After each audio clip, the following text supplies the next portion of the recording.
दोस्तों, आज की कहानी है जिस्म के भूखे पति ने पहली पत्नी से संतुष्ट न होने पर की दूसरी शादी। कहानी पसंद आए तो वीडियो को लाइक और सब्सक्राइब जरूर करना। नानी, आपको पता है कि मामा ने शादी कर ली।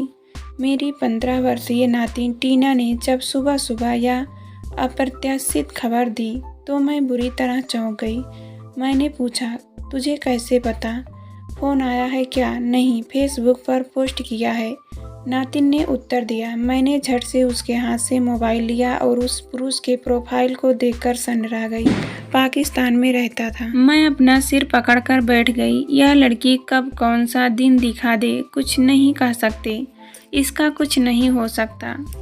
मैं मन ही मन बुदबुदाई। टीना ने देखते ही अपनी माँ को अनफ्रेंड कर दिया। 10वीं क्लास में है, छोटी थोड़ी है, सब समझती हैं। पूरे घर में सन्नाटा पसर गया था। मेरा पति घर पर नहीं थे। वे थोड़ी देर बाद आए तो यह खबर सुनकर चौंके। फिर थोड़ा संयत होते हुए बोली, अच्छा तो है, शादी करके अपना घर संभाले और हमें जिम्मेदारी से मुक्ति दे। उसके नौकरी पर जाने के बाद उसके बच्चे अब हमसे नहीं संभाले जाते। तुम इतनी परेशान क्यों हो? मैंने थोड़े उत्तेजित स्वर में कहा। अरे, मुक्त तो कहाँ मिलेगी, और जिम्मेदारी बढ़ गई है। जिस आदमी से शादी की है वह पाकिस्तानी है, अब वह नहीं रहेगी, इसलिए तो उसने नहीं बताया और चुपचाप शादी कर ली। अब बच्चे तो हमें ही संभालने पड़ेंगे। कम से कम मुझे शादी करने से पहले बताती तो। लेकिन जानती थी कि इस शादी के लिए हम कभी नहीं मानेंगे। मानते भी कैसे? अपने देश के लड़के मर गए हैं क्या? मुझसे तो बोल कर गई थी कि ऑफिस के काम से मुंबई जा रही हूँ। वे विस्फारित आंखों से आवक से मेरी ओर देखते रह गए। कोई माँ इतनी स्वार्थी कैसे हो सकती है? उसे अपने बूढ़े माँ बाप और बच्चों का जरा भी ख्याल नहीं आया। मैं मन ही मन बुदबुदाई, उफ, या तो बहुत बुरी बात है, हमारे बारे में न सोचे, लेकिन अपने बच्चे की जिम्मेदारी तो उसे उठानी ही चाहिए। वैसे बच्चे तो हम ही संभाल रहे थे। उसके बावजूद उसके यहाँ हमारे साथ रहने से घर में तनाव ही रहता था। अब कम से कम हम शांति से तो रह सकते हैं। उन्होंने मुझे सांत्वना दी। वह तो ठीक है, लेकिन हम भी कब तक संभालेंगे? हमारा शरीर भी थक रहा है, फिर इनका खर्च कहाँ से आएगा? मैंने थके मन से कहा। यह सुन उन्हें अपनी अदूरदर्शिता पर क्षोभ हुआ तो फिर सकारात्मक में सिर हिलाते हुए कहा, हमारे कोई बेटा नहीं था, इकलौती बेटी मंजरी, जिसे हमने कंप्यूटर इंजीनियरिंग की उच्च शिक्षा दिलाई थी, जो जाने किसके संस्कार मिले थे। उसका जब दूसरा बच्चा हुआ था तभी से हम अपना घर छोड़कर उसके बच्चों को संभालने के लिए उसके साथ रह रहे थे। उसके पिता रिटायरमेंट के बाद भी उसे आर्थिक सहायता देने हेतु नौकरी कर रहे थे। मंजरी के दोनों बच्चे हमारी ही देखरेख में पैदा हुए थे, पले थे। कई बार हम मंजरी के व्यवहार से आहत होकर यह कहकर कि अब हम कभी नहीं आएंगे, अपने घर लौट जाते।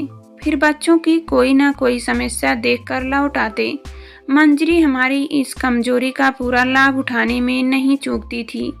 हम उसे समझाते तो वह कहती, आप लोगों ने जिस तरह मेरी परवरिश की है वैसे मैं अपने बच्चों की नहीं होने दूंगी।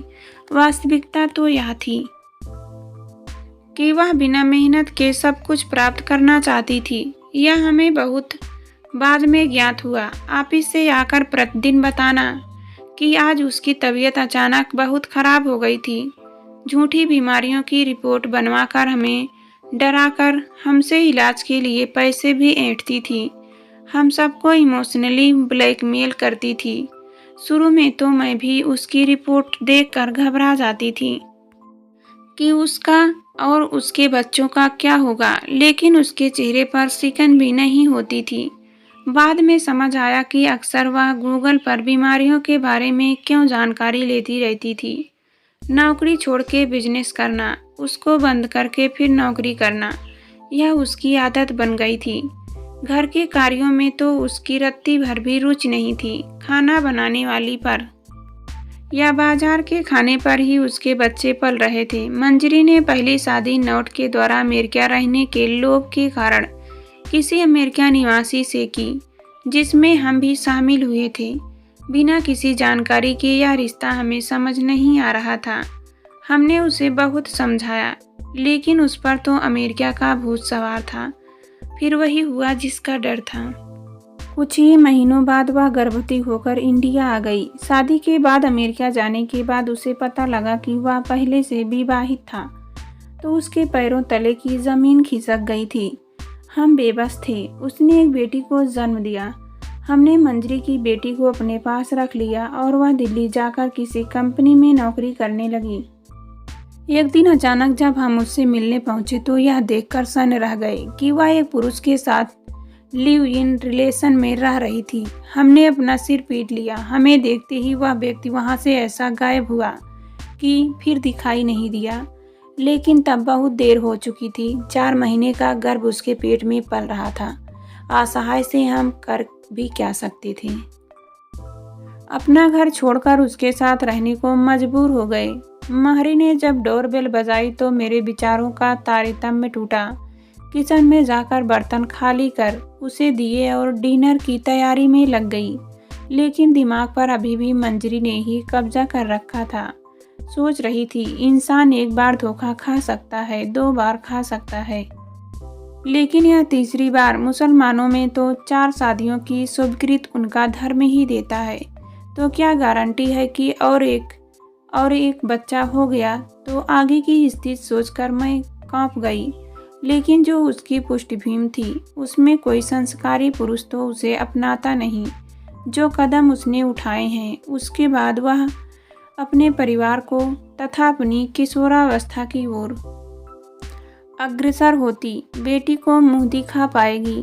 जरूर कोई बहुत बड़ा आसामी होगा जिसे उसने अपने चुंगल में फंसा लिया होगा। पैसे के लिए वह कुछ भी कर सकती है, यह सर्वविदित था। बहुत जल्दी सारी स्थिति स्पष्ट हो जाएगी। कब तक पर्दे के पीछे रहेगी। टीना के द्वारा उसके फेसबुक पर अनफ्रेंड करते ही वह समझ गई कि सबको उसके विवाह की खबर मिल गई है और टीना उससे बहुत नाराज है। आए दिन उसका फोन आने लगा, लेकिन इधर की प्रतिक्रिया में कोई अंतर नहीं आया। मैंने मन ही मन सोचा, आखिर कब तक बात नहीं करूंगी। बच्चों के भविष्य के बारे में तो उससे बात करनी ही पड़ेगी। एक बार उसका फोन आने पर जैसे ही मोबाइल को अपने कान से लगाकर मैंने हेलो कहा, वह तुरंत बोली, टीना को समझाओ, मुझे भी तो खुशी से जीने का हक है। मेरे विवाह से किसी को क्या परेशानी है। अभी भी मैं अपने बच्चों की जिम्मेदारी संभालूंगी।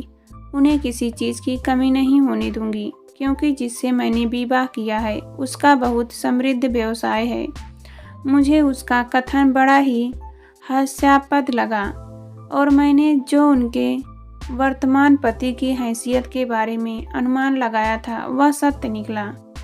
फिर एक दिन अचानक बहुत बड़ा सा कुरियर आया, जिसमें बहुत महंगे मोबाइल और बच्चों के लिए कपड़े थे और ऑनलाइन बहुत सारा खाने का सामान, जिसमें चॉकलेट, केक, पेस्ट्री आदि भेजा था। सामान को देखकर चिंटू के अलावा कोई खुश नहीं हुआ। एक दिन मंजरी ने हमें अपने बच्चों का वीज़ा बनवाने के लिए कहा कि एयर टिकट वह भेज देगी और हमारे लिए भी फ्लाइट की टिकट भेजेगी ताकि हम अपने घर लौट जाएं। यह सुनते ही टीना आक्रोश में बोली, नहीं जाना, मुझे आपके पास रहना है। I hate her. चिंटू बोला, मुझे जाना है मामा के पास, लेकिन वह यहाँ क्यों नहीं आती। मैं तो शब्दहीन होकर सन्न रह गई। थोड़ा मौन रहने के बाद कटाक्ष करते हुए बोली, बहुत अच्छा संदेश दिया है तूने बच्चे को जन्म दिया है। तेरा पूरा अधिकार है उन पर। कानून भी तो तेरा ही साथ देगी। हम तो केयर टेकर मात्र हैं। हमारा कोई रिश्ता थोड़ी है।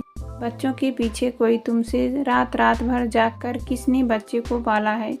वहाँ जाने के बाद तो हम इनसे मिलने को तरस जाएंगे। यदि तुम्हें बच्चों की इतनी चिंता होती तो ऐसे कदम उठाने से पहले 100 बार सोचती। बच्चे प्यार के भूखे होते हैं, पैसों के नहीं। हमारी भावनाओं की तो कद्र ही नहीं है, जाने किस मिट्टी की बनी है तू। मुझे अफसोस है कि तू मेरी बेटी है। मुझे तुझ पर ही विश्वास नहीं है कि तू बच्चों को अच्छी तरह पालोगी। फिर मैं उस सौतेले बाप पर कैसे कर सकती हूँ। चिंटू जाना चाहे तो चला जाए, लेकिन टीना को तो मैं हरगिज नहीं भेजूंगी। ज़माना वैसे ही बहुत ख़राब है, यदि मैं नहीं संभाल पाई तो हॉस्टल में डाल दूंगी। मैंने एक सांस में अपनी सारी व्यथा उगल दी। मेरे सर्वोच्च का सबने सम्मान करके मेरे निर्णय का समर्थन किया। टीना के चेहरे पर खुशी झलक रही थी और मेरे गले से लिपट गई।